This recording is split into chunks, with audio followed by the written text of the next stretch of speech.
against Honoka Hashimoto.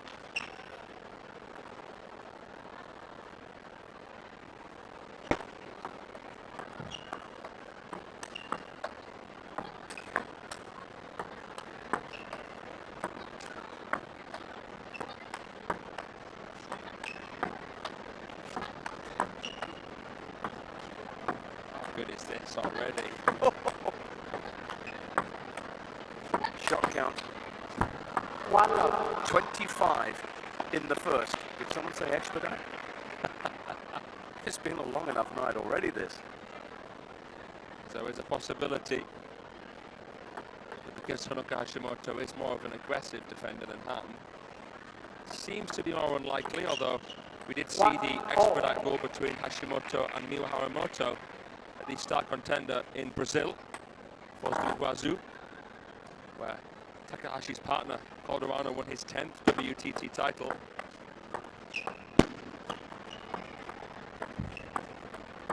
Side spin there. So heavy. 1-2.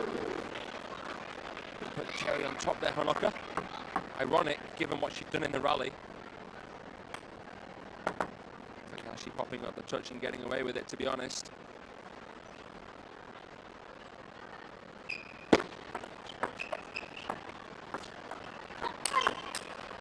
Oh, what a get! But not that one.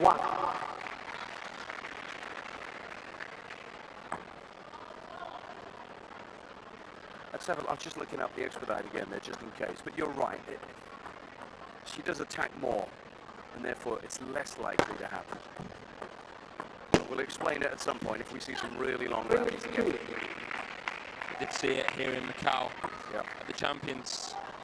And Chen Shintong took on Han Ying. I was commentating that match, John. 4-1, and it went on 1 hour and 15 minutes. Yes. 2-4. What we've seen against Honoka Hashimoto in the past as well is two distinctly different approaches. She picked up a big win in Las Vegas against one of the top Chinese players, when really it was a case of don't do the same thing over and over again. Whereas when she takes on Mima Ito, for example, Mima just doesn't let it get into her stride. Just flat bats the ball at her. Doesn't hit it out wide where she can get underneath it and just chop it back forever. That's right, John. That's exactly right. And part of the reason why Mima's so effective against chop as well is because she uses sharp impulse on the backhand. So when she touches, there's not as much spin, and it's harder for the chopper to produce a heavy backspin ball off the floater. But as we saw there, the key for Takahashi is also going to be patience. She will be frustrated at times. She will. She'll have to embrace that. 4-5. Yeah, suffer a bit. It's grueling against a defender like Hashimoto because there's a violence to this defensive style. Oh, under the table. She's recovered it. Come off it, Honoka. Oh, back into her groove, and it just died. Look at when the ball hits the floor. It rolls back towards Hashimoto. That is absolutely butchered. Slicing and dicing.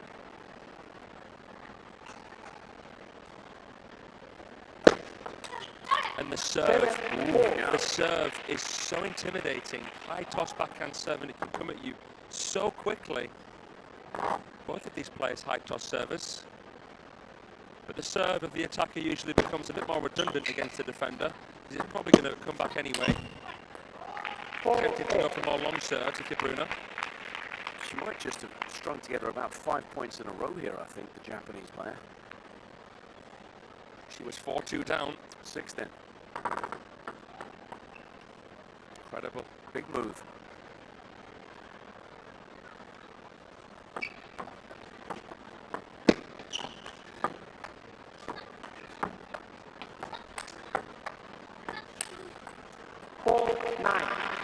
Again, patience is the key.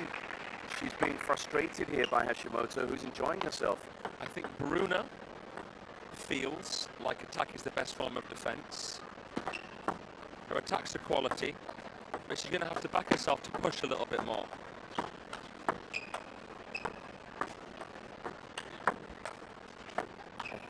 She's spinning most things, Takahashi. You can just see there's so much side spin on there that when she does touch it, it goes wide. You're going to have to control Bruna.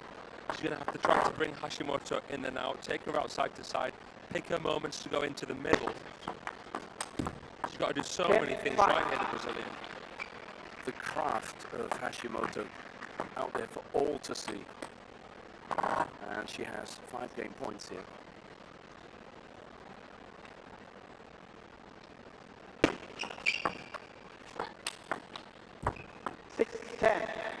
Picked a moment. And she's just looking at the technique of what she's not managed to accomplish there.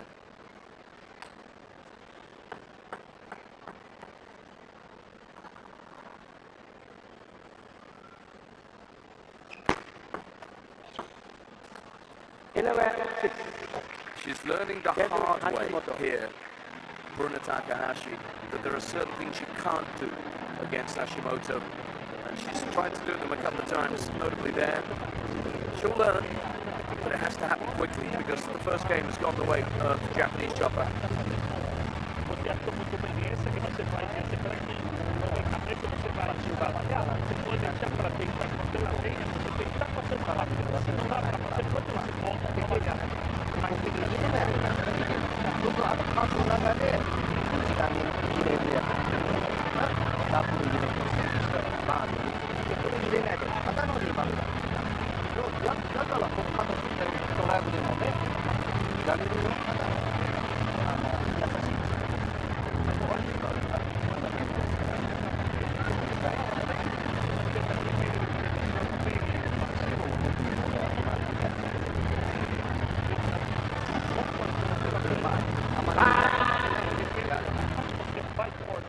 Hashimoto will be more than keen here on a World Cup debut to go deep, contend for a medal.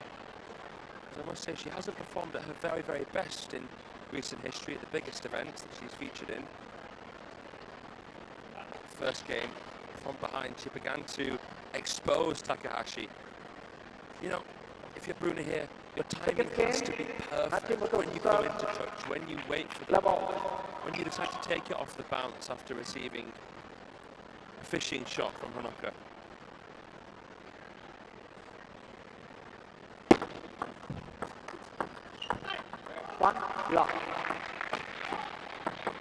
Because one thing we know for sure, Hashimoto's not going to deviate from her game.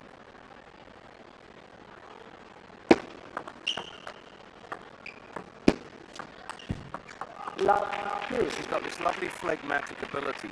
On the odd occasion when someone does work her out, she probably just sees the bigger picture and goes, okay, I didn't get that one, but I'll win plenty of others. Yeah, that's right.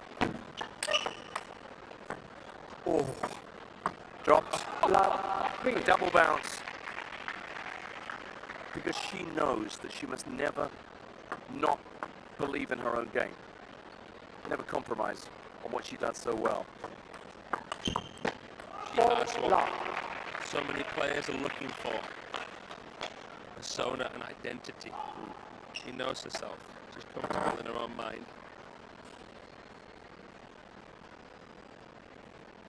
She's just looking now to be a little bit more aggressive with herself, Honoka. Ooh, that's a shame. That's a real shame. These are early days yet, but testing times all the same for the Brazilian.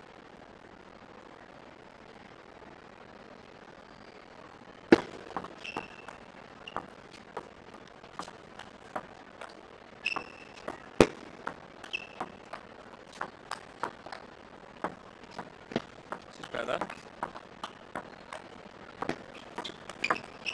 But did you ever feel that Hashimoto was not in control of things there?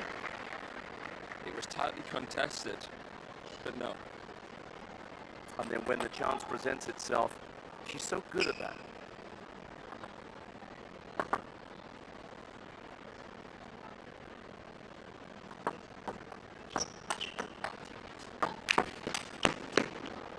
There you go. Changes it up to the backhand serve. She's got to tap into the flair. Tap into that Pan-American panache that helped her and Hugo win the mixed doubles in Singapore.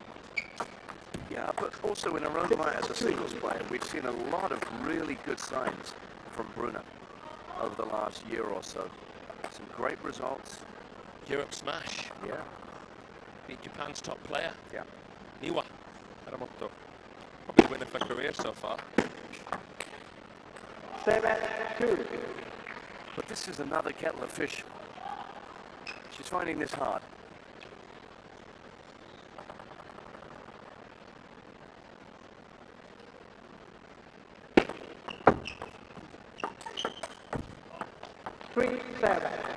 Brave shot from Bruna. Let's take it on with the backhand.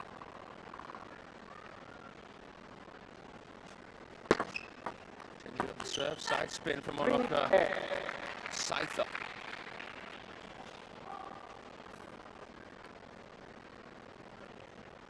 Seems like too little or too much right now from Takahashi.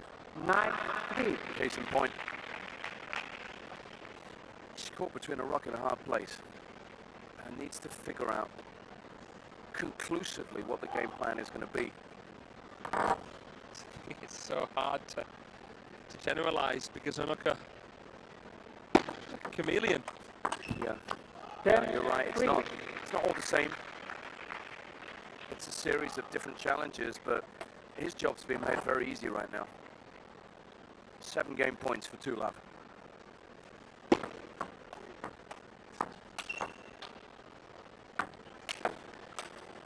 Oh, 4-10. Amazing, this sport. We've just come from a blood and thunder, highly intense, fast-paced, furious, epic, all-time classic in the men's, and now there's this craft, this art at work. This is why I'm so addicted to this sport. I'm sure all of the fans tuning in are as well, John. There are worlds within a world here in the galaxy. Yeah, very nicely put.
There's one question asked here, and it really is all about Bruna Takahashi.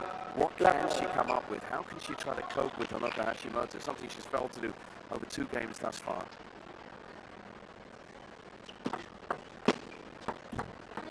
If I was her, I'd simplify the service because Hashimoto's going to return it anyway. No need for the high toss for me. I think it's got more chance of actually distracting Bruna than Hashimoto. Throw in a few more long ones, maybe go straight away into middle with the serve, then try and make the first attack wide. Be as aggressive as you can be. You've got to kind of tangle up Honoka however you can. Don't come in too close on receive. She's also got to come to terms with this serve as well. She's got to set herself some ground rules, Bruna. That's it. Wait for the serve. Every serve, wait for. Every side spin shot, wait for. Don't try and come in early. Because sometimes Hashimoto's contacting it below the table. That's it. Better serve. Into middle. No need. Went too soon. Went too hard. Could have done another spin into the middle there. But the footwork, you can see how what's happening is Bruna's getting sucked in. She is matching the ball coming into her, waiting for it too much. Look at that, the length on that, the half long. There's always movement on the ball, always. There's a lot to cope with here for the Brazilian.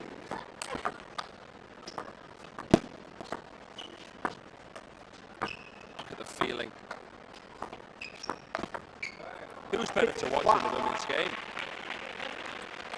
That's a good point. We saw an amazing match earlier on featuring Diaz. She was brilliant at times, albeit in a losing cause.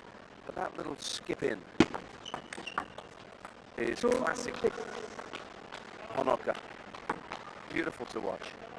That transition from defense to the put away. And it's never brutal. It doesn't look it. I mean, the result is, but it's an artful way Yeah, of just slowly destroying your opponent, yeah, it is. bit by bit. Killing them softly. Yes.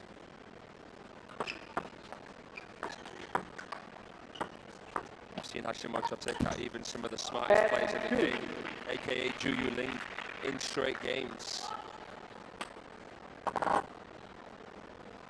The tide seemed to turn at the Champions event in Yokohama where Shasha met Hashimoto and managed to come out on top 3 games to 1.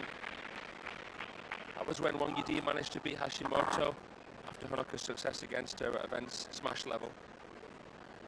And since Hashimoto's been a little bit quieter, a bit more guarded, and now at the World Cup she's bringing out her very best. She's painting a Mona Lisa masterpiece.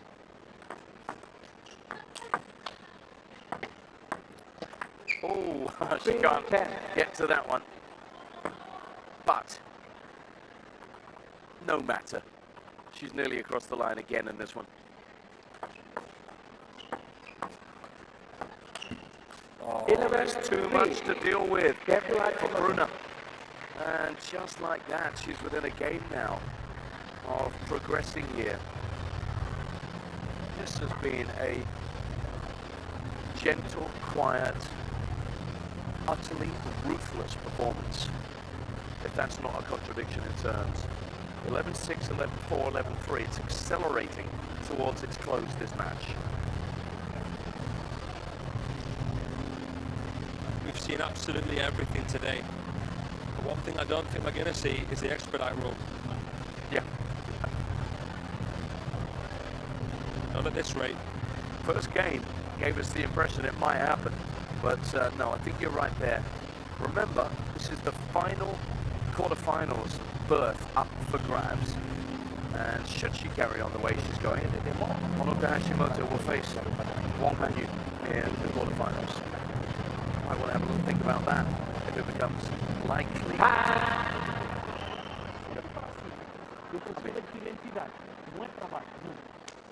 Wang Manyu's playing brilliantly at the moment, but Hashimoto will back herself. Every chance in the world. The Japanese dynamo. Remember, it was Wang Manyu who closed the curtains on Honoka's fairy tale run at the Europe Smash. He beat Wang Yidi. Classic in the match there. Yeah, it was the world number 2 who saw her off. Don't think Hashimoto's beaten Manyu, so she'll be hungry, really hungry, to beat her and secure herself at least a bronze medal here on her World Cup debut. Love one.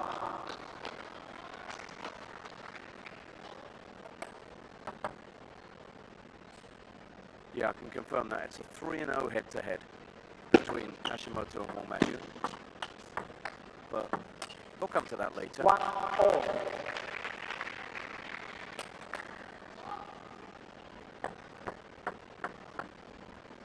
What's Bruna got here? Can she just go for it?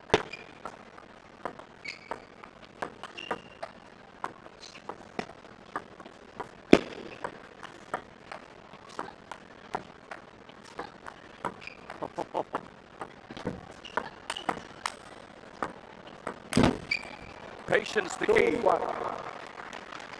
for the Brazilian, and it pays off. It takes so much physicality from the attacker. through the legs, the waist, the core, the upper body. She's an amazing athlete, Bruna, so she'll be all right. But you're right, it's so different from what she typically faces in a match. And remember now, 3 down, if she is to win this, well, she'd have to produce the equivalent of a marathon, really. In terms of the extra motivations here for Honoka Hashimoto, the World Team Championships are just around the corner, and she is, which comes as a little bit of a surprise as we're not down to the quarters yet, the last Japanese player standing at the World Cup. Yeah. Oh, there's a chance again for Bruna there, who had worked herself into a 4-1 lead. She looked as if, with a service error, Hashimoto's concentration had slipped temporarily. This is the same position she was in game at number 1, 4-2 up, and then she lost 6 on the bounce. Yeah. Maybe even more. I remember now. Well played. 5-2. She's finding a way in this game.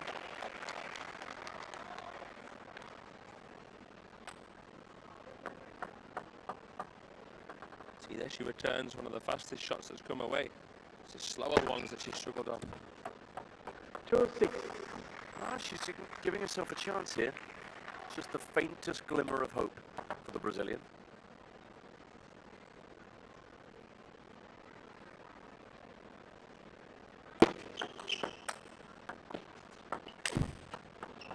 And now that's turning into a realistic hope that she can grab the game.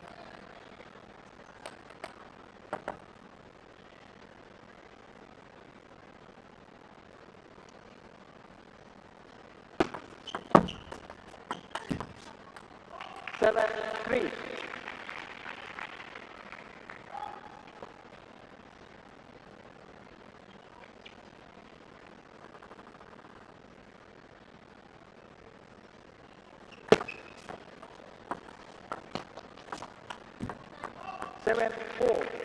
It's so difficult. She's really testing the footwork of Takahashi with these plays. Honoka Hashimoto.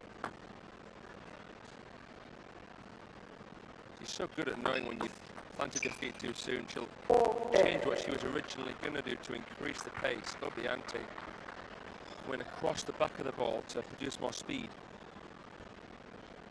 She really is always watching you. Even though you've got time on your hands, like Bruna has, you know you're up against someone all-seeing, all-knowing. 5-4. She's like a sensei. She had a little lapse then when Bruna found a few solutions, played well, but she's just clawing her way back now in this game.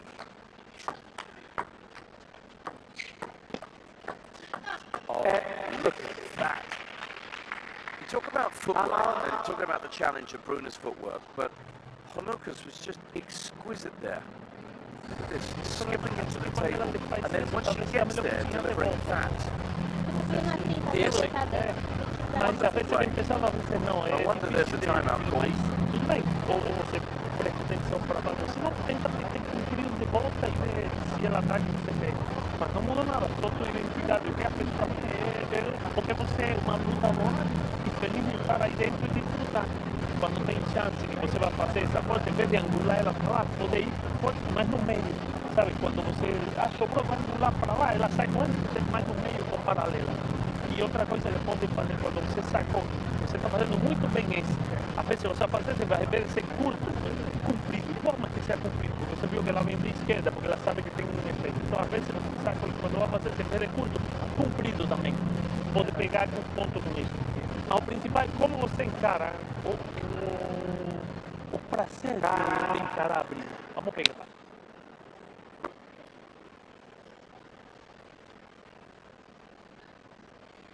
It looked, and it still looks, as if Bruna Takahashi might have found a way to at least combat the threat of Honoka Hashimoto, and the scoreboard will tell you that she's strongly positioned.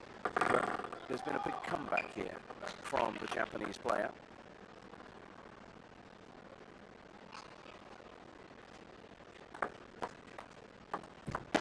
To such an extent, perversely, that she feels like the favourite to win this game and get this match finished.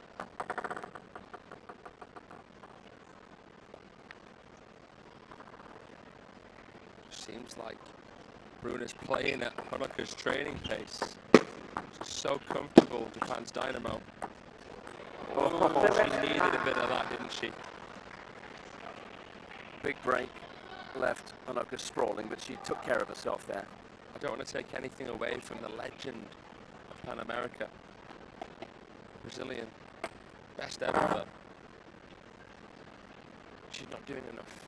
She's not powering through that ball enough. She's not confident enough in the touch play to control these sidesman swipes of Honoka. You can just see there's panic. There's panic, the tension. The tension comes in, the shoulders stiffen, and you can't play against someone who varies play like that. Any spin that's on the ball will feel way more. It's been very hard. It's been a chastening at times experience here.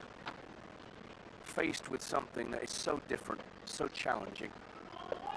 But she'll grow from this, she'll grow stronger. It's just so hard to emulate what Hashimoto can do because Honoka refuses to train with any pro players, refuses to train with any of her teammates. Maybe the third time now we've seen her employ the drop very, very well, Takahashi, and it gives her a chance now to take this fourth game.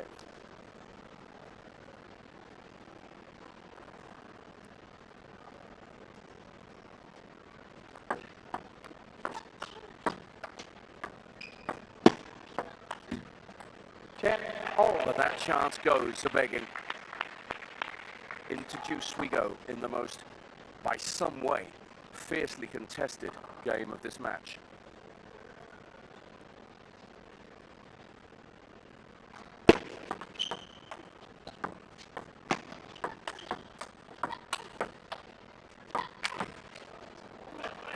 There's the power you were calling for. There's her hitting through it. Out wide to set up another game point. And you take it.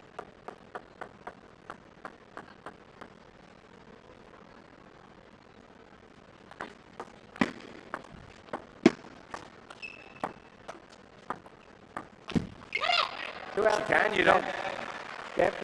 Well done, Bruna Takahashi. Because you've quite rightly highlighted just how hard it's been for her in this match. Just how much at times she might have struggled in this match. But she's played really well at times in this game to figure out a way to win points, to take the game, to get herself back into this round of 16 match, even if it is a tall order at 3-1 down. Também, às vezes, se você se sentir incômodo com esse saque, você pode virar no saque dela também é bom, sabe? Não somente, mas se você está conseguindo ir para o jogo, às vezes você pode virar e atacar o saque dela. Pode fazer coisa. Às vezes quando ela ataca esse, e aí eu consigo voltar e ela faz esse, é chato. Eu não sei se eu espero de direita. É chato, melhor tentar abrir o saque ou você abrir aqui do que mais estranho. Mas o principal é a tua identidade, eu quero mostrar mais.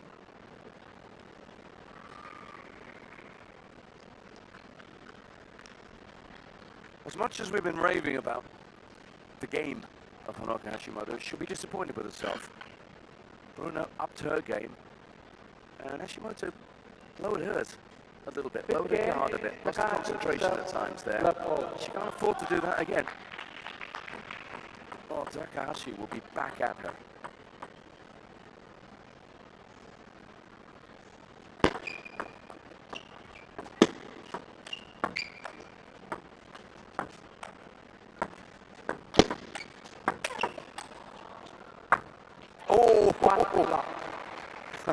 Bit of role reversal here. Isn't that interesting? Really? What a point. She didn't know what to do with herself. Like, what was that? Did she think it was going to drop? What on earth was she trying to do there? A drop shot with a fanning backhand or something. She just didn't know what to do. Such a foreign situation for her. Yeah. It feels to me like Takahashi's issue isn't the stroke making ability, but it's the connection between strokes. You can just see that she is treating every single shot coming her way on an individual basis. And that's making it hard for her to play a quality attack than a quality touch. She's not thinking enough, I don't think, about the spin coming in. The spin she's putting on. You can see she's not reading it. She's not reading it. And at times, maybe treating what's coming in with suspicion as well. Sometimes a little bit over suspicious.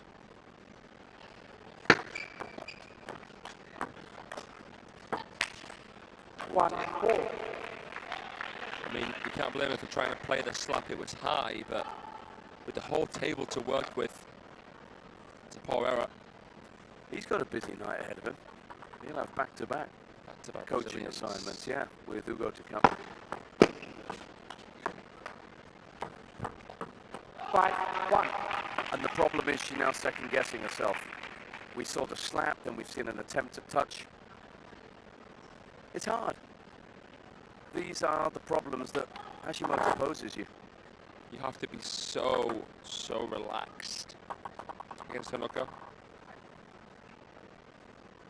to be able to cope with the variations of her in mind and body.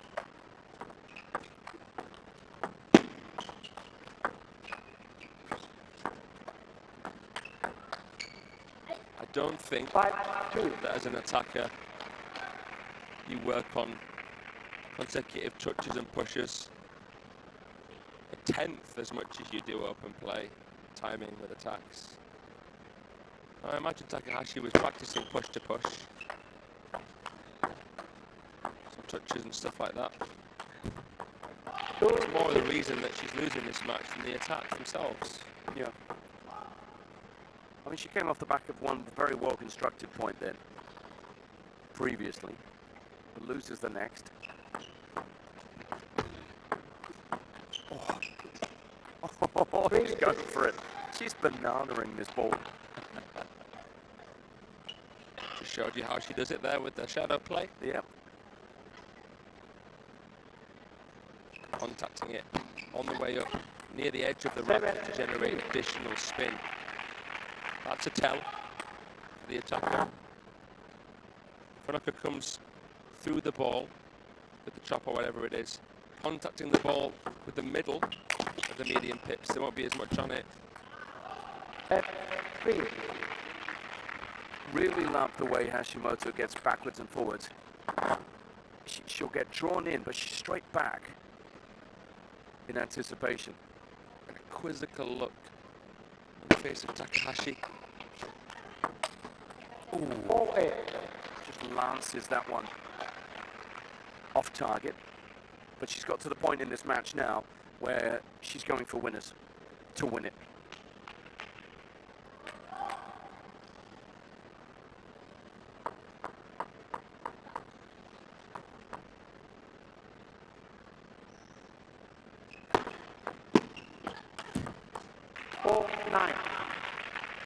And now it's getting closer and closer to what looks like an encounter with Wong Man-yu in the quarterfinals for Honoka Hashimoto.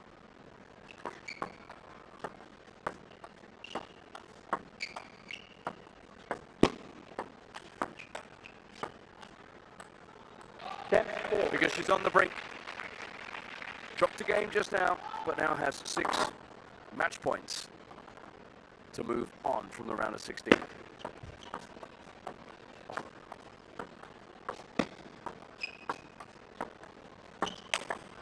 And she does it in classic Honoka Hashimoto style. Masterclass from the Japanese chopper here. Too good for Bruna Takahashi on the night. Is she going to be good enough for Wong Man-yu in the next round? very much looking forward to finding that answer out there. But what a performance from this so elegant player.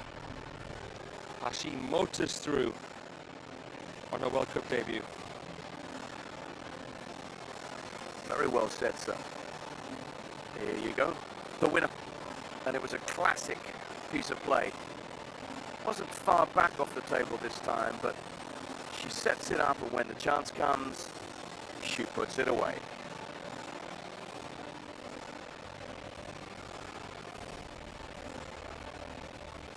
So here's the tale of that one. It looked as if it was going to accelerate to a 4-game loss, but credit to Bruna for fighting back in the fourth, for taking it 12-10, only for Honoka Hashimoto to reassert her superiority in the next game and win it. And that tells you a lot. Look at that. Points won on the opponent's serve, 28 for Hashimoto. That was a dominant performance. That was an excellent performance. And there was plenty about it to enjoy.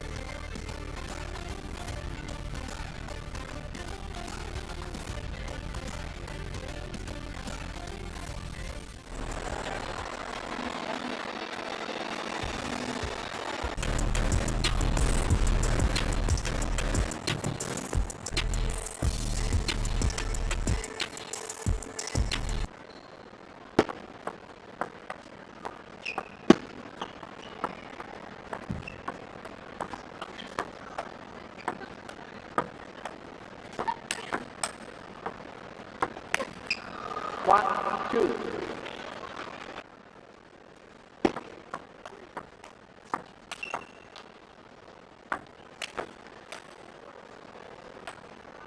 Four, 10.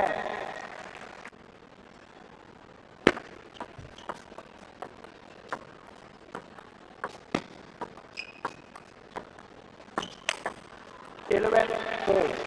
Game and match to Hashimoto. Win.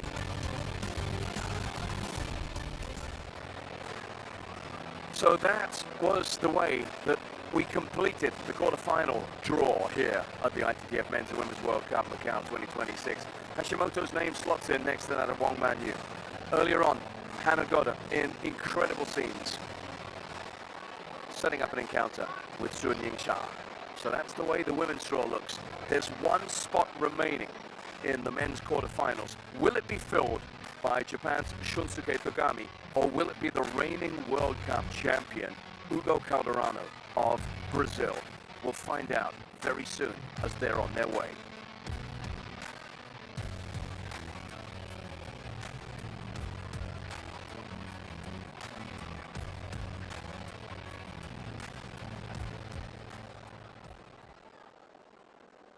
Ladies and gentlemen, let's welcome the player for men's single.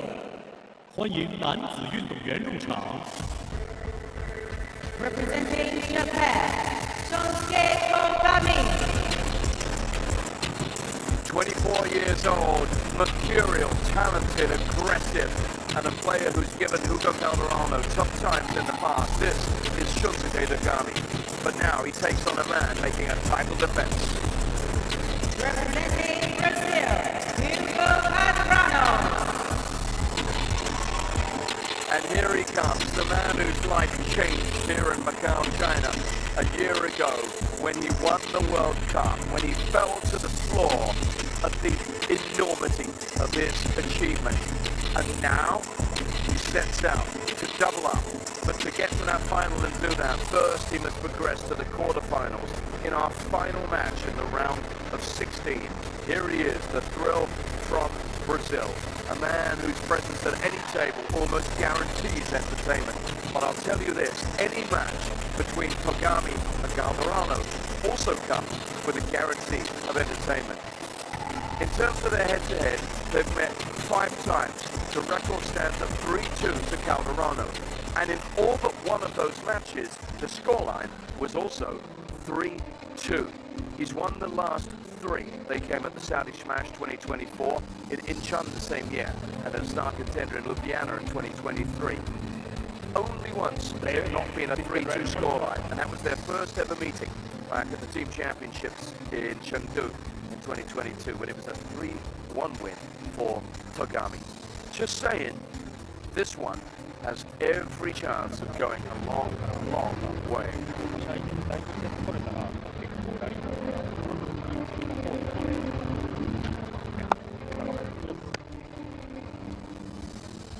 What a night it's been. We have seen tumultuous action here. We have seen raw emotion on show. What is this finale going to bring? Let's find out after the coin toss. You can either choose black or red. Black for Calderano, red for Bruna. Black Calderano in the top. Service for Calderano, right side for Bruna. Christoph Geiger is our umpire for this one, assisted by Markus Berger. Fraser Riley's been with me all night, and what a night it's been. What a way to finish it off. The World Cup champion defending his title. You heard those head-to-head stats. What is it about Tagami that gives him a chance against Calderano? Great to be with you here, John. Looking forward to this one. Tagami is an absolute speedster. You're looking at one half of the duo that became world doubles champions. Yeah. What a player. One of the very, very best from Japan. We saw off Mac from Macau and the very, very good Anders Lind to get here. Hugo Calderano, meanwhile, well, we know all about it. We know all about his qualities. He's made it to a final, of course, in WTT action here in Macau before, but he had to work so hard against Christian Carlsen of Sweden. That was a tough match. Jan Charik, you'd beaten beforehand. He could have got out. Carlsen, just like Tagami, a world doubles champion in his heyday. So that was a really tough one there for Hugo Calderano. Carlsen has beaten him before. Managed to pass that test against the Swedish legend. Here we go. This is going to be fast and furious. This is going to be lights out.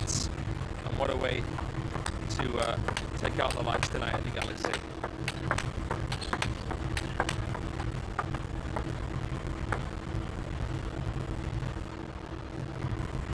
So we're all set to go. And this is going to be one that I'd love to hear your tactical thoughts on as this one unfolds over its opening few points. What we're going to see between these two incredibly good attacking players. First game, Calderano, level. I'm sure we're going to get the ball rolling here with a signature serve of Hugo Calderano, the high toss. Left, level.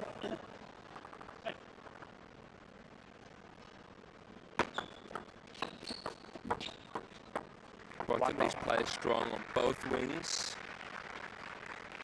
Tagami on average staying closer to the table. It's going to be hard for him to entertain the open play with Hugo. The king of the open play, the Brazilian. Lock two. You know how well he can improvise. The throw from Brazil, how good he is away from the table. So I think Tagami has to keep him in tight when he does go along. Take Calderano by surprise. Lock three. As aggressive and quick as Tagami is, one of the fastest feet in the game, along with Zhang Wujin. Sometimes I feel as though he needs to work on being a little bit more controlled. Ball up. Not just attacking for the sake of attacking. You catch my drift. What a shot from Hugo, the seatbelt across the body. He knows that Tagami is likely to bite baits. Ball one.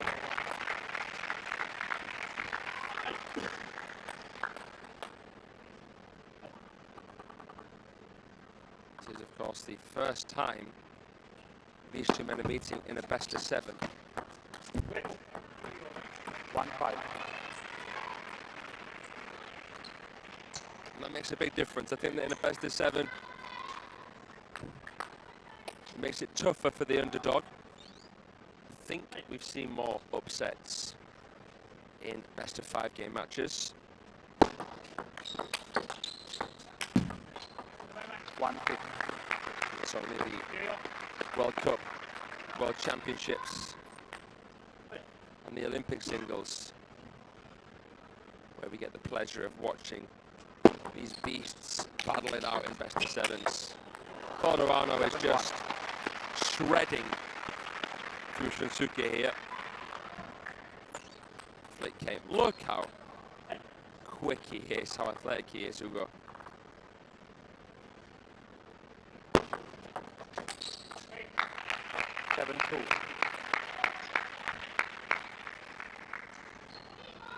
One-way traffic so far.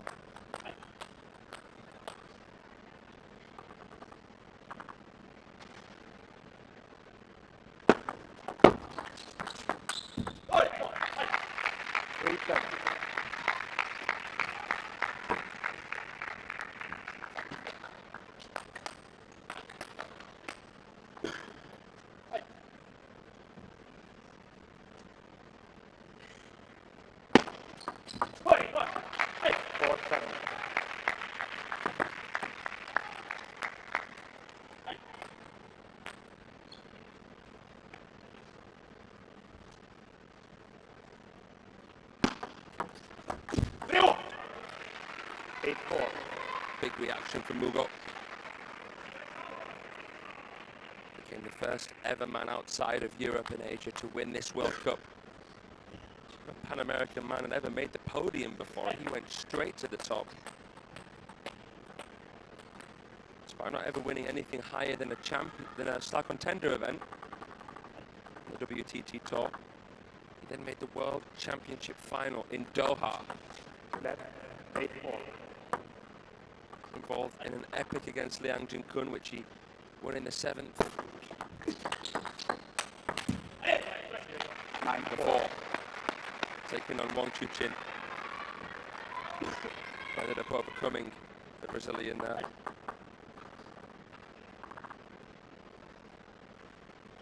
This has been really, really solid by Hugo. He just left to kind of feed off the scraps. He can do this though, can't he? Take the initiative. And Tagami's not really been able to string anything together here at all. Oh! As soon as you say it, but we know he can do that. Nearly sent Calderano to the taxi stand. Yeah, he took the step, didn't he? Oh, but there you are. Nifty. Not many players do that better, you know. Pancake flip. Yeah. Makes it look so easy. 11-6. Unfast. A little bit hurried. And unworried. Hugo Calderano in defense of the World Cup title. Going about business. As he does so very well. Quick shout out to Tom and Jerry and Bojai, mascot there, as it's stretch time after a fairly straightforward first game for the Brazilian.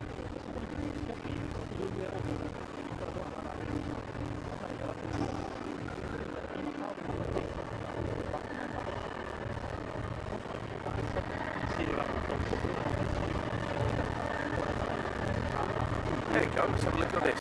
He's got one record already here, Calderano, by some distance from Cifuentes, who produced one of our highlights, I think, of this World Cup so far. But he's had opponents in a side for some time now as Hugo Calderano, and he's certainly got this guy struggling. What's the problem for Tagami here, apart from the fact that he's playing a supremely confident player? I think we just haven't seen enough variation from him. I think when he's going to attack is extremely predictable, and his serve receive isn't quite at the level where you can, you know. For example, with Wang Chuqin, you know he's going to handcuff you in the serve. Try taking that third ball away from him. You can with Tagami. Oh, is that? What was that? You can play it fairly gently, force an adjustment, and then power against Shinsuke. He's so direct, you can somewhat predict where he's going to go, what he's going to do.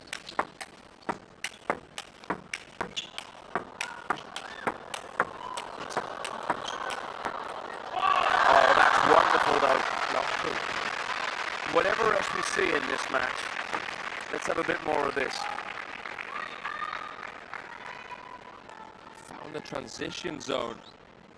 The defending champ Hugo won't be that bothered. He'll be happy enough to go and do that again.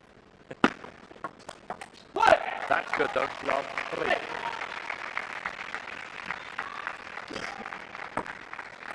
Just as we wondered what Tagami needs to do, he's finding a way at the start of this second game.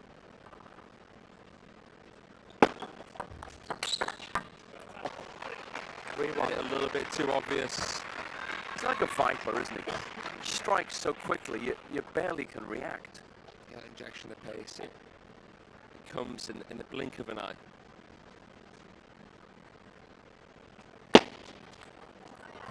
Three, 2. That was an injection of too much pace.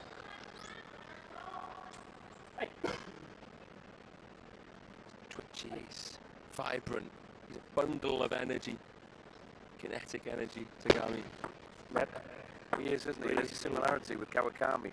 The hair flopping around, skinny, as you say, full of kinetic energy. Oh, again, I love that. Oh boy, steps in, executes. It's the kind of stuff you want to see from Shunsuke. If he had a little bit more flair to his game like Alexis Lebrun, then he could get away with being as direct as he is. You're looking at a world champion here. Wins pancake day again. I don't think he'd eat a pancake in his life. No, maybe not. Calderano, he's that disciplined. Yeah. Keeps it to the flicks, doesn't he?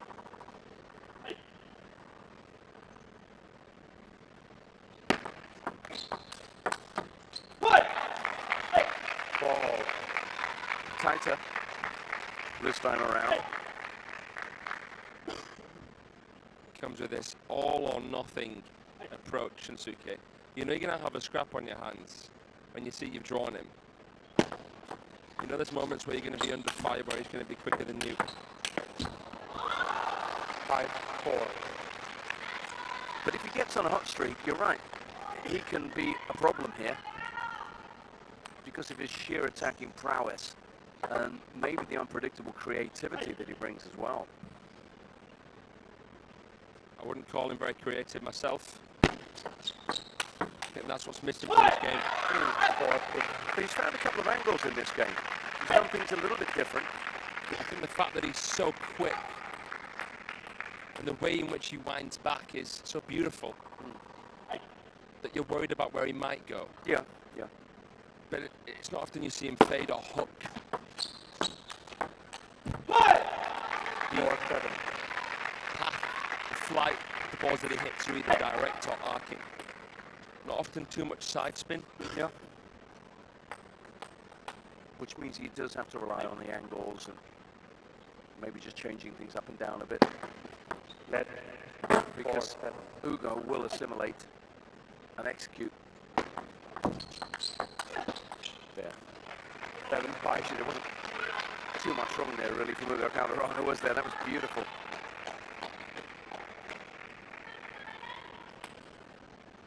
$12 points in, toweling off. Good game, this one. A lot to enjoy about it.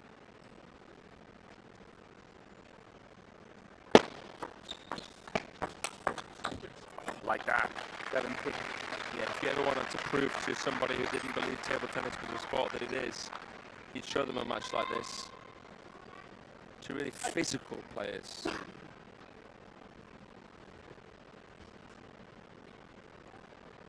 compound movements of these two are incredible. 6-8. And this is highly competitive from Tagami. He's found something on a regular basis in this game that he didn't have in the first.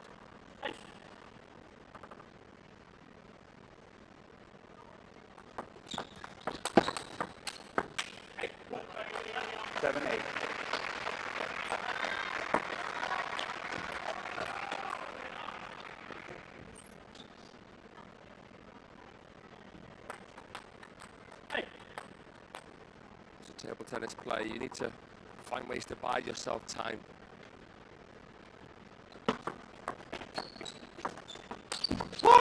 And not to attack is a really good quality. And Tagami, they're smart.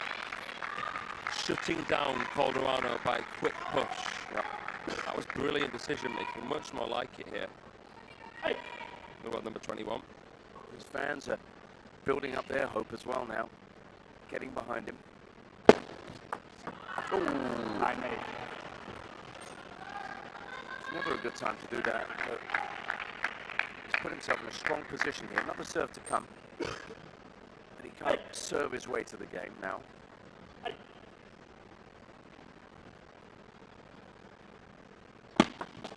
Left. 9-8.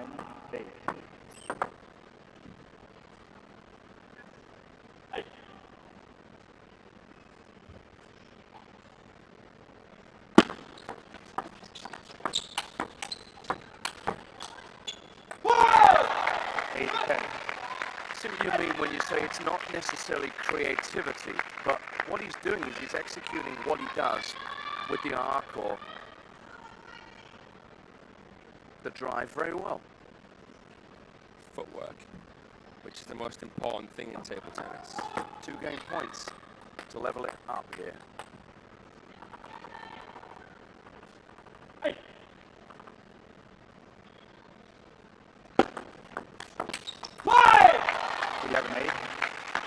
He produced a little bit of a Calderano shot there off the receive. Brilliantly played.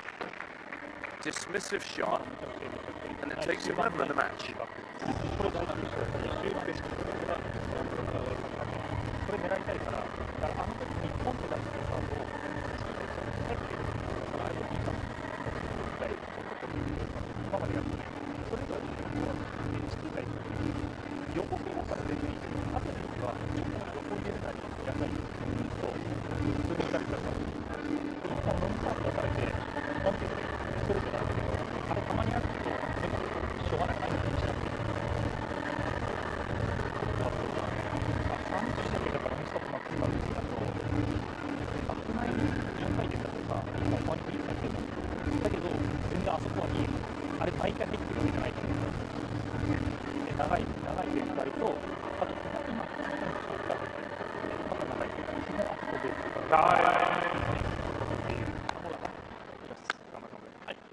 Just as they come back to the table, let's have a look at the bigger picture. Draw-wise, the winner of this one goes on to face Alexis Lebrun, who got past Thibaut Poré last night.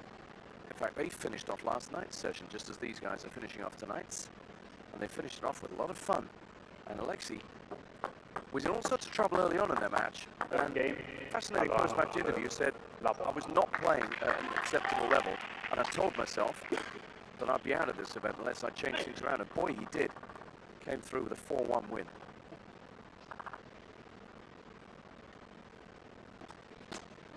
Oh, Love 1.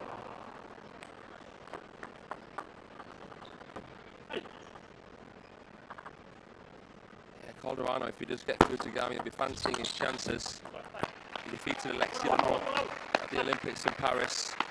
He's going to be hungry for revenge. Tagami, could he play the underdog card? yeah. Played very well last game. It's that top half of the draw as well. 1. It's the part that does indeed now feature Wong Chu Chin, given an almighty scare by the other Lebrun, Felix earlier on tonight, before winning 4-2.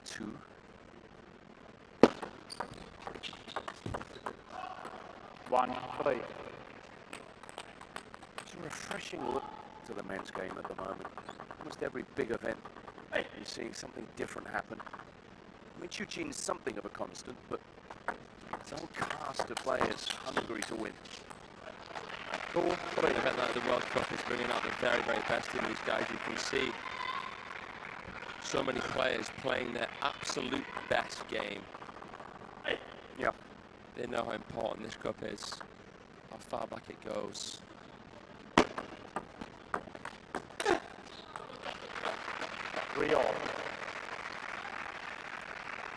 How's Ugo's game compared with a year ago? How's he playing? How's he been over the last 12 months, do you reckon?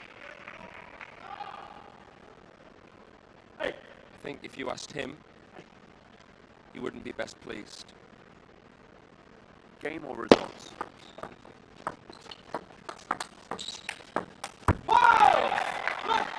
think that, you know, he's reached a level that's hard to improve on. You know, you do have to improve to maintain your world ranking because the number of stars who come up and through is higher than the rate of players who retire. Yeah. And you know, whose ranking go into free falls. But that's a great net recovery from Mugo. But he's not had the results that he would have hoped for in terms of WTT. Yeah, which is where Truls has kind of surpassed him, hasn't he? Winning a Grand Smash, winning a Champions event. Bruna, the only player in the top 8 who hasn't won a Champions. He's won Star Contenders for fun and Contenders for fun, as he should. But of course, he's been something of a Grand Slam specialist, of course, doing well in World Championship action.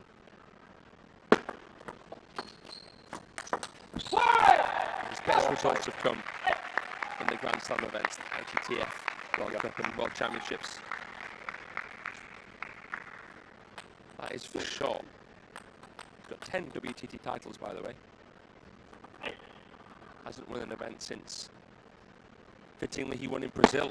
Star contender Foz do Iguazu. Good touch play here from Tagami. Oh, well done, Hugo. This is where Tagami's on fire. Big four. He's like a real whippersnapper, isn't he? Haven't heard that for a while. I thought Hugo was doing brilliantly just to survive here. But you're right. He gets after you, Tagami. 6-4. There's been a shift in the tone of this match. 7-4 away from that first game. I think because Hugo Calderano, just to add to what you asked me, and this will be the last point that I make on it, is a relatively late bloomer in table tennis. Didn't really become an international level player till 20s. 4-8. Didn't really make his mark until his mid-20s. He's become more of a shot maker than a table tennis maestro. So that the holds in his game are similar to what they were years ago. He's improved his strengths, but there's still areas where he's weak that were the same before. That's a short forehand. 4-9. Yeah, thanks for that, Fraser. Let's just break into it and have a look at what Tagami's doing here, because he is a dangerous player when he gets his tail up here.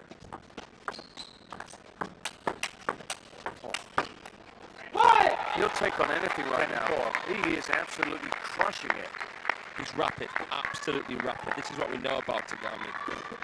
6 game points for a 2-1 lead. What a comeback.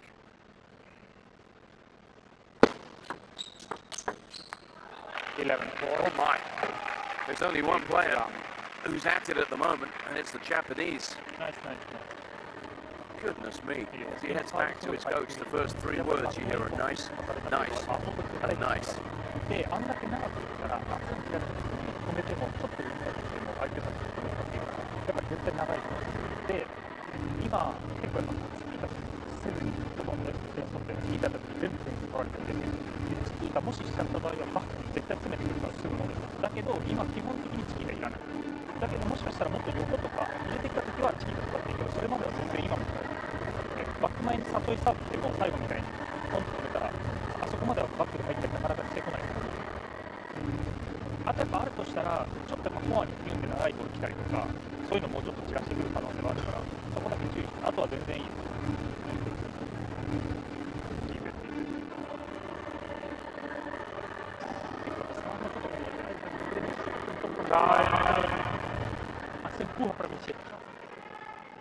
You mentioned Hugo's titles. You know, Tagami's only got 1 senior title to his name, and yet he's absolutely taking the game here to Hugo. Because he's got the talent.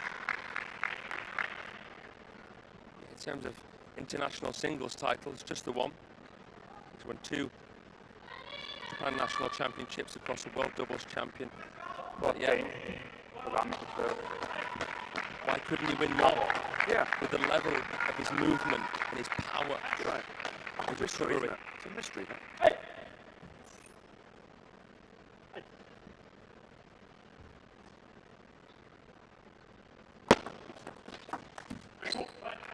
Love 1. I think the biggest combination where players kill Calderano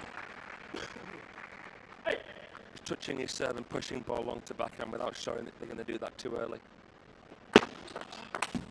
I think Calderano should look to flop as much as possible, get the ball long and out counter Tagami. He's gone wrong at events like the finals and other events by trying to be too cheeky with the touches, trying to do it too much, trying to prove that he's improved there. 2-1.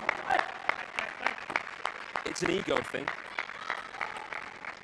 Not the kind of guy that would like to admit that he's got holes in his games, because he is a genius of the sport. Yeah. He's tactically very tactile. 1-3. He's also got a bit of steel and a bit of bite about him as well. He's reacting right now to what happened last game. He'll take it personally. You see him walking around. Friendly guy, but he keeps himself to himself. Very small circle. Mindful about getting too close. You can't fault a guy. He's a tremendous athlete, focused on success, because he started a little bit late. As you said, he's 29 now.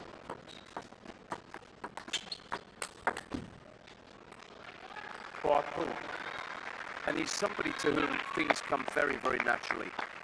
You'll have seen him doing the Rubik's Cube. You'll have seen him backflipping on the beach. You see his athleticism every time he plays. And he's taking on table tennis as a real challenge. Rose to number 2 in the world, Fraser, you know. That's quite something. I think what attracts him to table tennis is the fact that it is so difficult. Harder than the Rubik's Cube, harder than the backflip on the board, harder than playing the ukulele.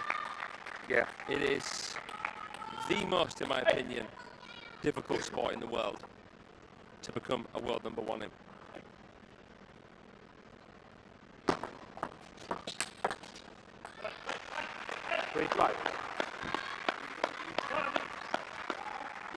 That entices a guy like Hugo. Yeah, it does. Appeals, doesn't it? It's a challenge.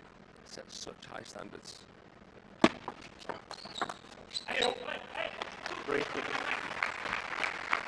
And what he's done here is he's taken on a challenge posed by a rampant Shunsuke Tagami, who absolutely was flying at the end of the last game, and he's found a way now to maneuver into a 6-3 lead. Yeah. 7-3. That touch was sublime. You see how he trapped that serve and then took on the backhand from the forehand side. His movements are so fluid. Moves into space. It's like a footballer who ghosts into space. You don't see him coming.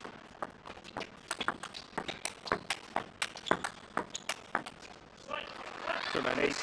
And then when he gets there, he finishes. There's no issue with him in the rally. It's just the transition from inside the table to the back line. That's the issue, and it's always been the issue. 4-8. Well, we're nitpicking a little bit because he seems to be doing a lot right at the moment, but I take it exactly what you're saying, because if he wants to be number 1, then these are the things. If he wants to defend this World Cup title, because he's up against some great players here. This draw is full of quality. Imagine a world number 2 having to take a break. Yeah. You can't win a title in a year.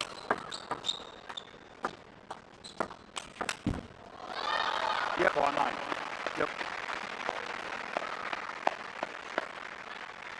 This doesn't come as a massive surprise. It's a best of 7, not a best of 5, but it's following the trend. It's going to go to 2-2. That's right. We listed all the 3-2s in best of 5s they've had.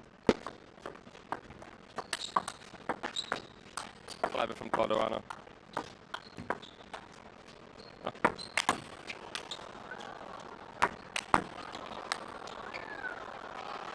10-4. He wasn't getting out of there alive, Tagami. 6 game points to level it up at 2-all. Bit of exhibition and stuff to please the fans. You barely ever see Takahashi back there. Fish out of water.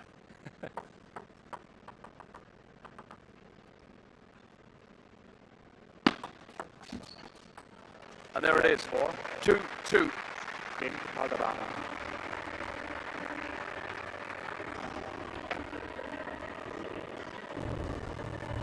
They always say in sport, don't they? Winning a title is hard, but the real challenge is defending it.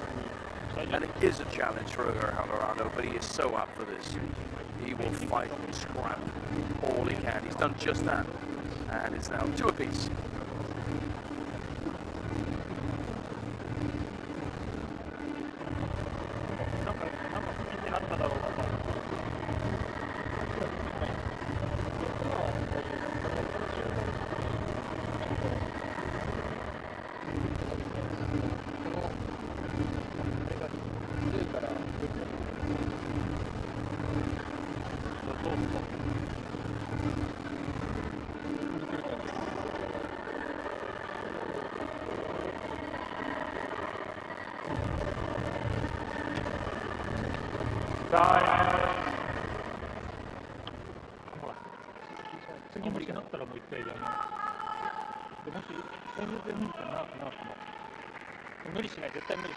A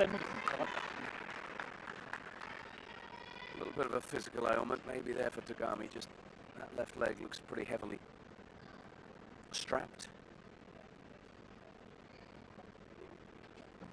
5th game, Alderano to serve. Level.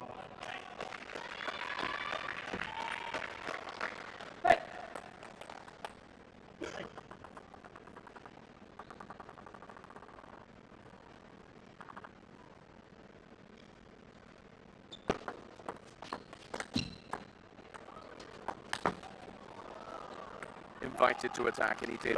Just thinking, as they work their way into this 5th game, with a bit of sadness, one thing that we're going to be lacking going forward here in this event is Felix Lebrun.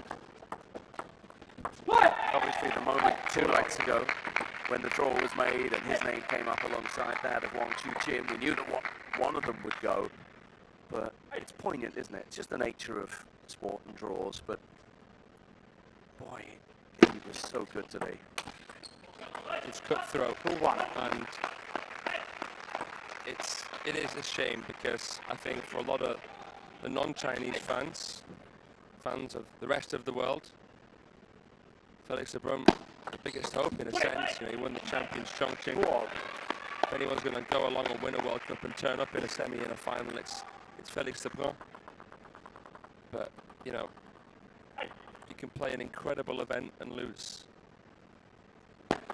That's the truth of the matter. It is cutthroat. All right. 3-2. Let's have a little chat about who's left in, right? So, Truls, Sora, Lim Wenru, Tomokazu, Alexei, Darko. Chu-chin's there. So, Chu-chin aside. Come on. Who would you fancy right now of the rest? 2-4. That's a great question. There's so many players that you just wouldn't want to bet against. Tomo, even though he's nowhere near as talented as Lim Wenru, he's always capable of getting under his skin. He could easily make the final of this World Cup. He's done it before at this event. If I was to hazard a guess, I'd go with either Sora or Morrigat. And the winner of that will make the final. 2-5.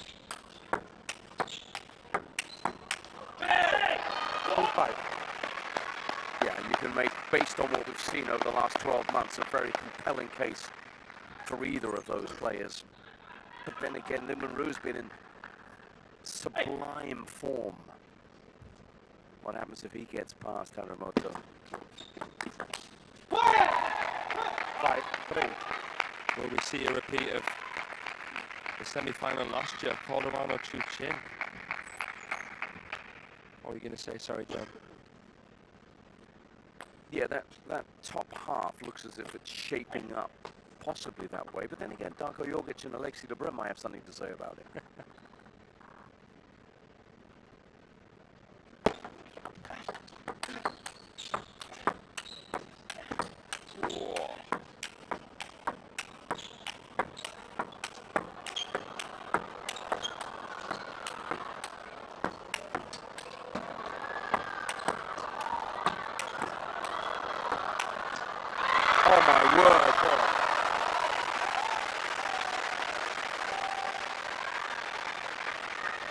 The fans who've stayed late here absolutely treated, rewarded by that. The value of entertainment is an absolute steal, an absolute bargain. I'd pay what it costs to see one of these matches and you get a whole session. What a day it's been, John. Yeah.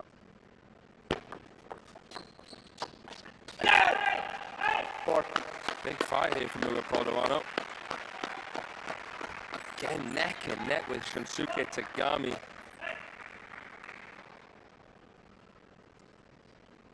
He was wary about the long push, Ugo. It didn't come. He improvised, he touched it back well. He's learning. 5-6.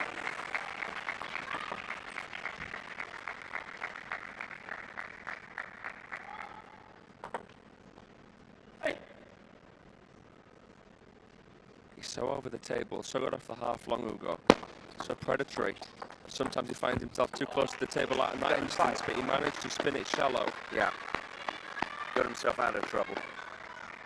That's where he's vulnerable. You get him to touch with his short forehand and you push him long into backhand. You can get him defensive, fishing away. Tagami knows what to do tactically. The world number 21's been strong. Look what he's doing here against the world number 3. I was just looking at that. 18 ranking places between them. Doesn't look that way, does it? But it's when it gets to the biggest of moments, the make it or break it moments, that Tagami sometimes is a little bit too much. He knows that big moments require big plays, but that doesn't mean they have to be aggressive plays. Which maybe brings us back to that earlier conversation about titles, just that one in Almaty, I think it was, for Tagami, compared with a raft of titles for Calderano. Been very close to taking a singles title in China before, Tagami. The contender in Taiyuan. Oh, yeah. Had a match point on Liang Junquin. 7-8. Oh, he's got game. He's reminded us of that this evening regularly. Timeout.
And there she is, putting behind her the disappointment of her exit in the round of 16. Bruna Takahashi here to support Ugo.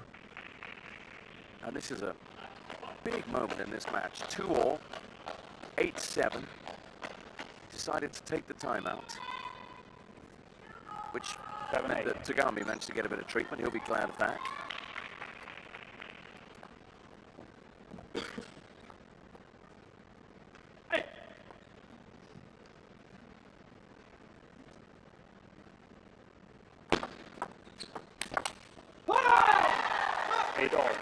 Capitalizes on a receive that was just a tiny bit loose for Calderano's liking. That wasn't even a bad receive, but look at him. Give him an inch, he'll take a mile. Yeah. He's absolutely obscenely quick. 9-8. But then took one on there. He'll take him on. Is it going to be 4 for 4 in 2-all situations for Calderano? Left. 9-8.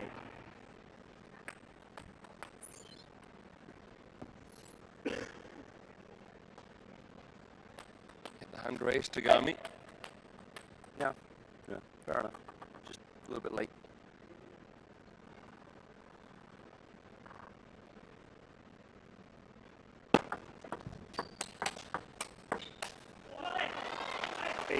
Ooh, he's got the hand raised now because it's 2 game points for the 3-2, which has been a recurring trend in matches between these two, but this won't finish 3-2.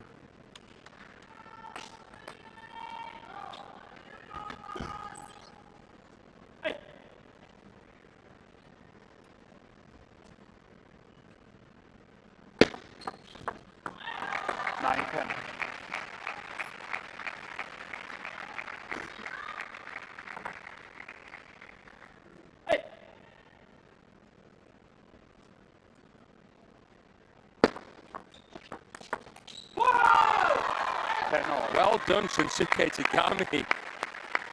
2 quality serves in Calderano. With a poor touch, such a quick serve from Shinsuke. That's where you can get the deception when your first bounce on your own side is halfway down the table. You do it quickly. What looks to be a half long, from the instinct of the opponent, turns out to be quite long. Calderano couldn't keep it tight with the touch. Hello. Hello. What's going on here? Game point. Tagami.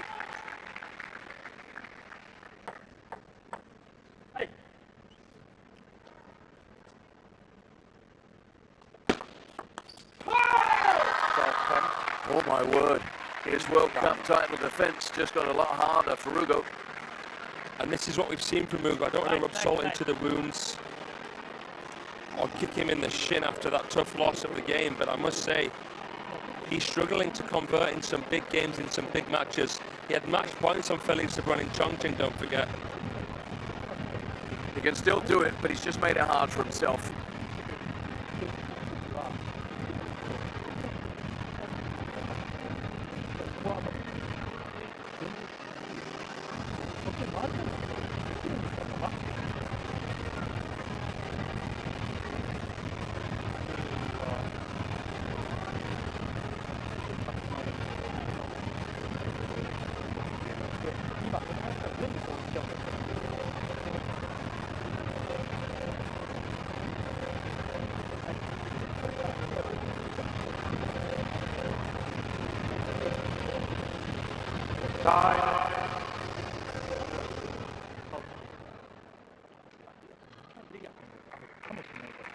This is really compelling because he's stiffening up. You can see there, Tagami, as he goes, but he's just extended the match to the point that he can get this done in a game if he can win the next game.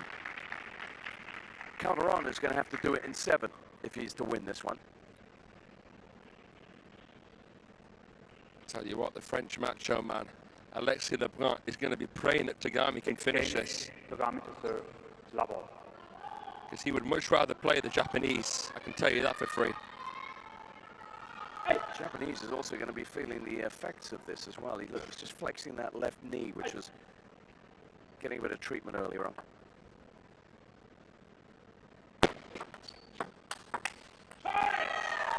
One low.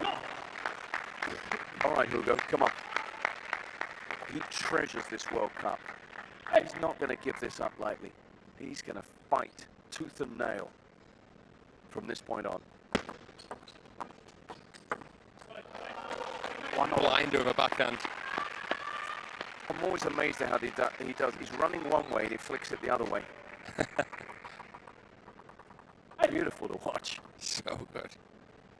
The way he scuttles across. Tagami can do that too. It's a risky play. One.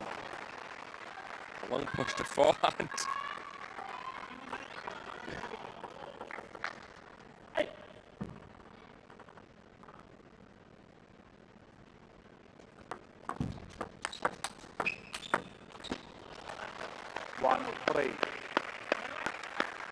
Yeah, he answers to its beck and call, doesn't he?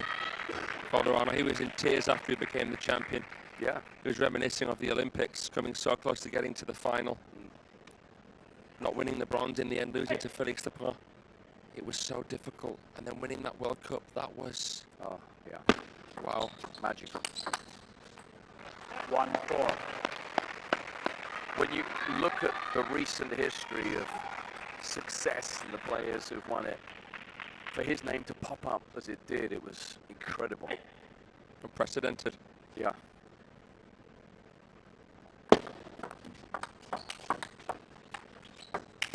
You're right, John. He will fight tooth and nail. Yeah. That's what he's about.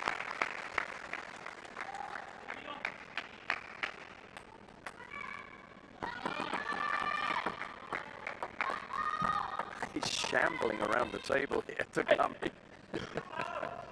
I don't mean that disrespectfully. Looks like he's a bit stiff in the knees. Don't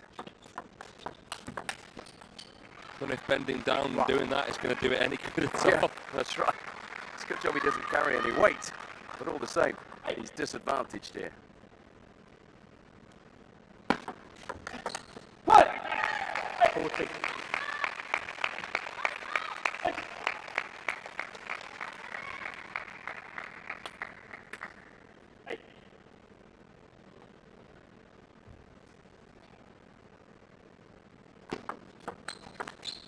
Oh, that's nice. Ugo.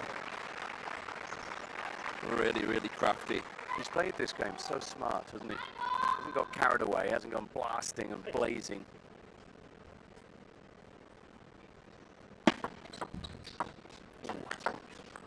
And he's taken every chance that's come his way.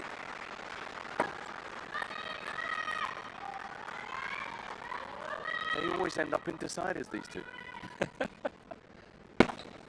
11, 8, 2.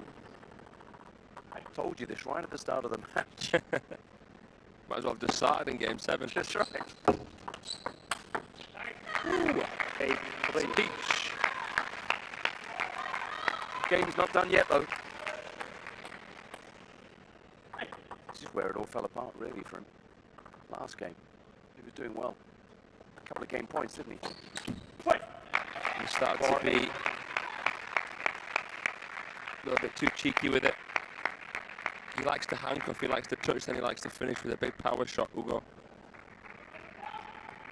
Sometimes he likes to touch too much. It's in the big moments that he's fell short, that the touch play, it's been the touch play, it's been the downfall. He's got incredible touch play, but certain score lines. Yeah, I know what you mean. Yeah, I've seen it. When it happens more than once, yeah, it becomes a thing. But he's dominated inside the table in this game. He's just been absolutely punishing. 6 game points to take us to a decider. There you go. 11-4. With a bit of flair, a bit of panache thrown in as well. Well played. The thrill from Brazil has taken us into what will be a thriller, because we are into a 7th and final game in our final round of 16 match here at the ITTF World Cup Macao 2026. Recharge your glasses, get ready. It's showdown time.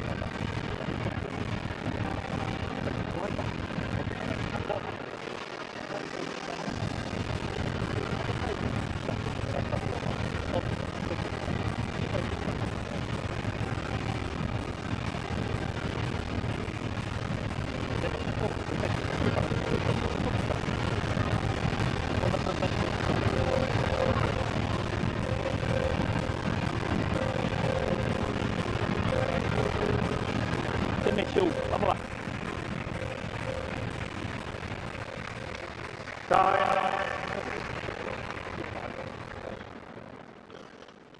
Calma. Shoulder.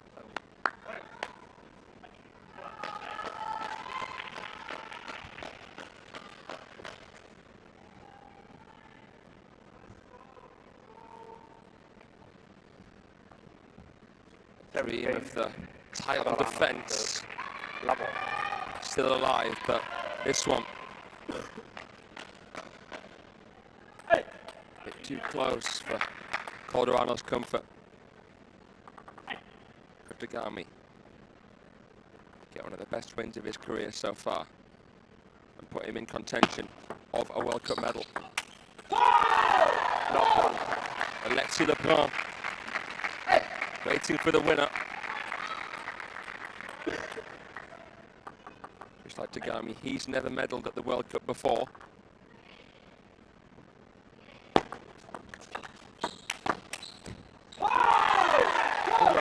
And it's a fast and furious start in the world number 21. Calderano dancing with danger again.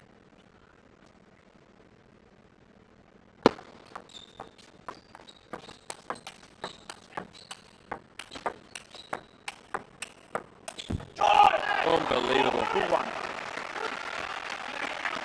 Tagami getting him away from the table.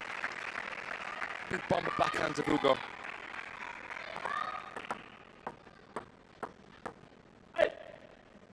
Ever looming. Dangers from everywhere, the Brazilian. Tagami keep his lead. Into the crossover. How has Tagami got it back? Went for the jugular. Did he need to there, Shinsuke? Seems so high risk, that backhand cross table.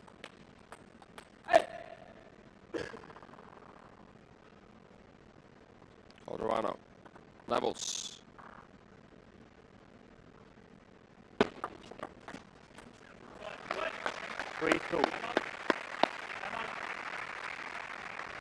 That's 3 points in a row, and that's a timeout now for Shinsuke Tagami. If you're wondering why he's not being allowed a medical timeout, probably because it was a pre-existing injury. He doesn't get any extra time than what Calderano is allowed.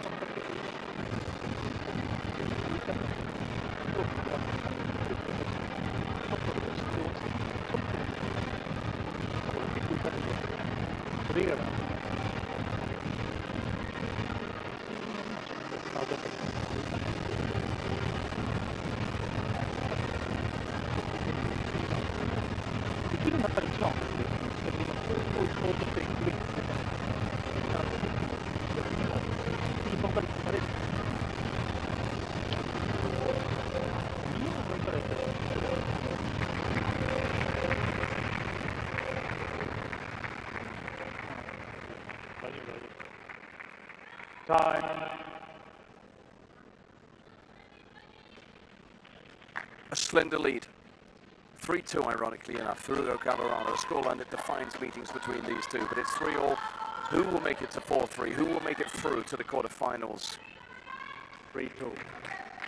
Late night drama here in Macau.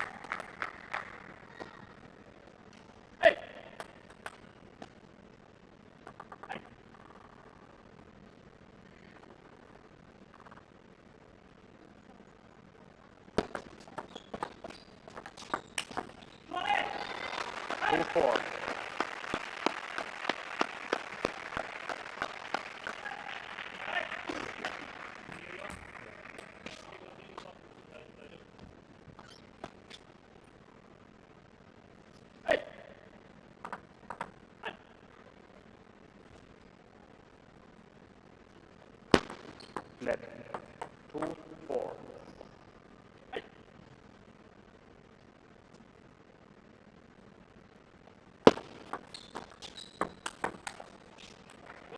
Much more proactive play inside the table from Hugo as Victor Ishii and Bruna Takahashi watch on. We're into that realm now that goes beyond preparation, goes beyond technique. Both of these players are just tapping into something really deep about themselves here now.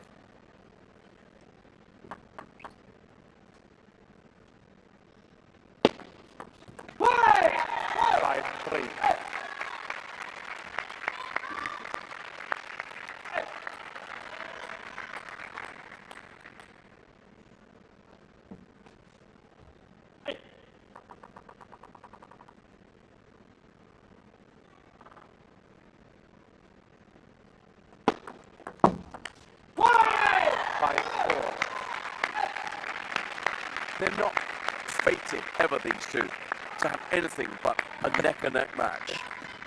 It just feels like this is going to be tight.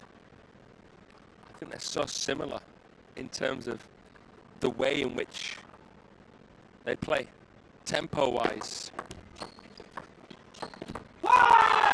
Almost identical. You see a little bit more flair from Ugo, and you wonder if that can be the very quality that gets him through this really difficult match against the world doubles champion. Yeah, it is. It's been so hard for him. I don't think it's flair that's going to get him through.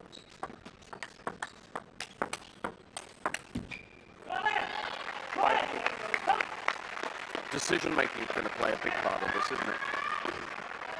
And maybe mastery of this situation, but you raised a couple of concerns about him in the big ones recently. We've broadly questioned Tagami's ability to get things done as well. So maybe that's why the head-to-head's so close. Yeah, maybe. Maybe that's it in the nutshell.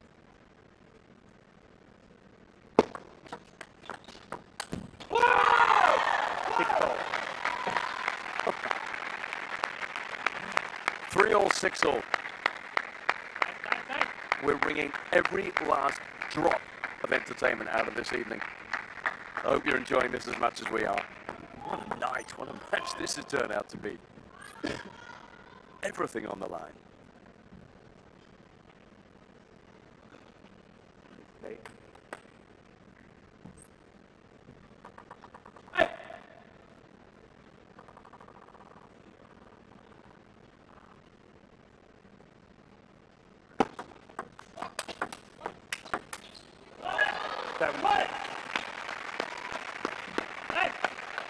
Can't say who deserves it more here.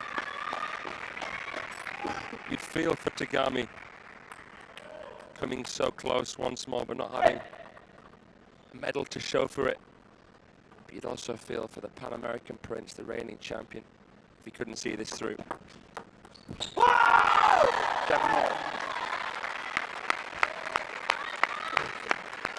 I don't know how you call this now. I don't know how you call this, but you're going to have to. Get down there for the interview.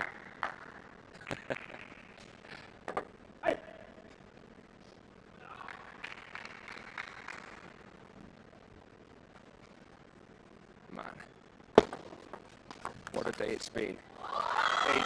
Night time here. The stars are shining. And Calderano is beginning to walk the plank.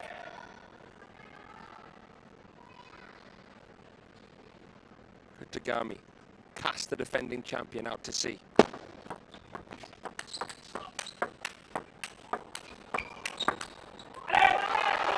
Or is it the addiction to drama that keeps Calderano ticking? That was a massive compound movement from a third from Brazil. It is balanced on a knife edge.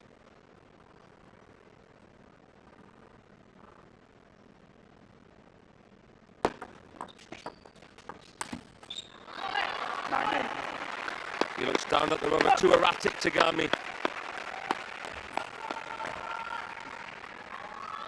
A knowing look from Ginueda.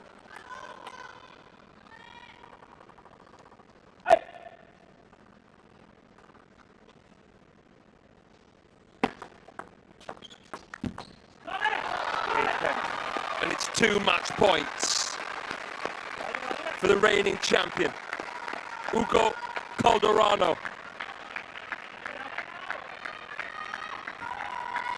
Up against a man who is never easy to see off.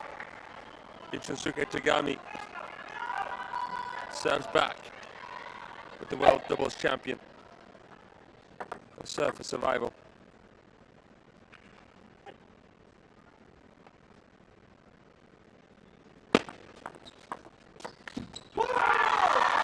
He went for the shot that's been worth its weight in gold. the backhand flip from the forehand side. But he couldn't connect, Hugo.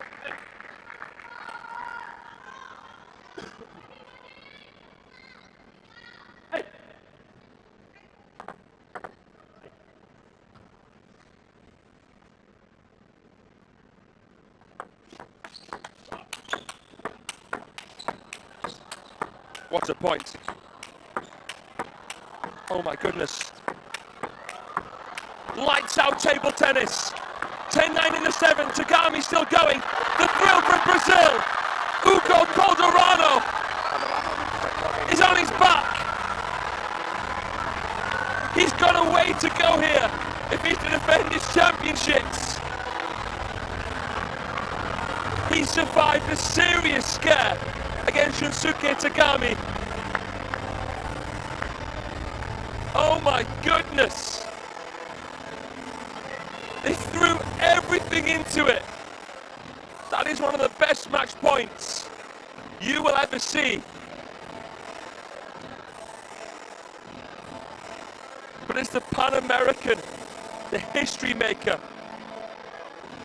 the thrill from Brazil, who's through here to the quarterfinals in Macau. It's his stomping ground, but I tell you what, he was close to bowing out.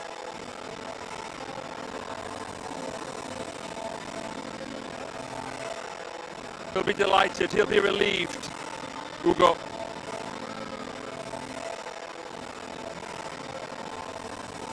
He cannot afford to dance with danger again here at the World Cup this week, if he is to go back to back.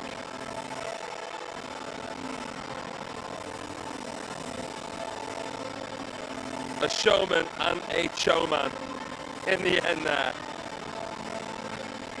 Oh man, what a night of table tennis here on day number 2 of stage 2 at the ITTF Men and Women's World Cup in Macau.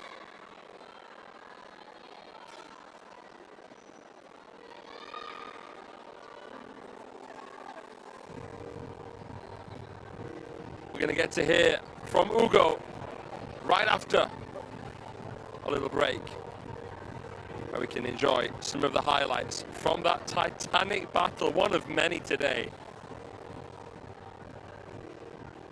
Absolutely outstanding. Just when you think the bar's raised, it gets raised higher and higher and higher. Hugo Calderano beat Shunsuke Tagami 4-3. And that is all she wrote.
Defending World Cup champion Hugo Calderano keeps his title defense alive. What a match that was, Hugo. Congratulations. What a final point. You know, every time you play against Shunsuke, it's a thriller. You go to a decider. You seem to know each other so well. Why is it, and what gave you the edge when it mattered tonight? Yeah, first of all, he's an amazing player. Also, we're really good friends. We practice together for some time now, so I really respect him. He played a great match today. Yeah, it was definitely a really tough match. I think I was able to find almost the perfect mental state in the end from the sixth set on, and I was able to play better and better. So very happy with how I performed, especially in the end. It was clutch. It was incredible. Now, we've seen tonight, as we saw a year ago, what winning the World Cup means to you. They always say in sport that defending a title is harder than winning it. But you seem to be willing to fight for your life. Is that something that's going to carry you through this week? You have Alexei next, for example. What's your approach for that match? Yeah, the World Cup is one of the most important tournaments in the world. So yeah, I had a great experience here last year. So really happy to be back and playing well again. Of course, I'll have a very hard challenge next round. Alexei is playing really good table tennis, so I'll just try to prepare for the next match and see how it goes. We don't want to keep you too much longer because you have got the next match to come, but these fans were rewarded for staying and watching you tonight. One last word for them. Yeah, thank you everyone who came here to support all the players. Yeah. It's great to see the venue really full. I think after once you've played, many of you left, but it's good to see some people are still here. Well, they were treated to a great performance and a great match. Ugo Calderano, thank you very much. Well, Hope himself, Wang Chuqin, alive here as the last Chinese player standing. And Ugo Calderano's pie-in-the-sky ambition still alive as well.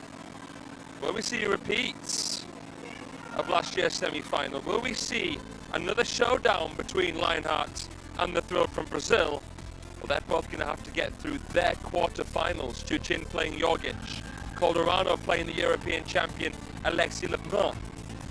Sora Matsushima featuring against the second seed Truls Moregard in a repeat of the Champions Montpellier final. And Tomokazu Hashimoto, the macho man from Japan, will clash swords with the silent assassin Lin Winru. We have some mouth-watering matchups to come tomorrow when we get down to the final 8. All of the quarterfinals tomorrow on the penultimate day of action as we make our way towards Sunday. Today they will have the semis and the finals to look forward to here at the World Cup in Macau. And there's a look at it. Confirmation of the draw. Many came, many saw a chance. All but 8 have been conquered here at the World Cup. Let us know who you think will come out on top by the end of Sunday. The weight of history hangs in the air, and we will have something special to look forward to. We can promise you that. We've delivered something extraordinary tonight. These players have delivered wonderful words from Ugo. They're thanking those who witnessed an amazing finale to what has been a stupendous night. And the great news is it's only going to get even more competitive, even better, even more thrilling.